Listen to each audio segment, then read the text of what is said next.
तर आपली जी ट्रिप चालू होती रोड ट्रिप ती आज संपलेली आहे. सकाळी पहाटे 5:30 वाजता. तर आपण कुठे कुठे गेलेलो ते तुम्हाला दाखवतो.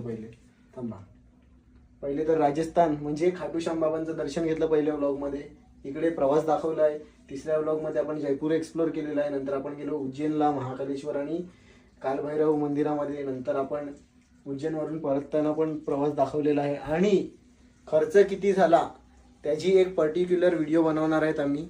थोड्याच दिवसात ती लाईव्ह करू. आणि कुठे गेलो कसं गेलो ते सर्व ब्लॉग्समध्ये तर ऑलरेडी आहेच.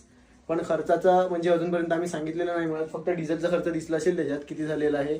आणि आपली जी ट्रिप होती ती 5 दिवसाची होती. 2600 किलोमीटर प्लस आपण म्हणजे ट्रॅव्हल केलेलं आहे 5 दिवसामध्ये. आणि पूर्ण प्रवासात म्हणजे तुम्ही माझ्या सोबत होते, ज्यांनी व्हिडिओज बघितले असतील. आणि ज्यांनी नाही बघितले त्यांनी लवकर फॉलो करा. आता नवीन व्हिडिओज येणार आहेत ट्रॅव्हलची. जर असंच तुमचं साथ राहिलं तर आपण रेग्युलरली ट्रॅव्हल करत राहू. सध्या तरी आपले सबस्क्रायबर्स आणि फॉलोअर्स तेवढे नाही मिळत की आपण रोज ट्रॅव्हल करू शकतो. तर थोडं सपोर्ट करा. धन्यवाद.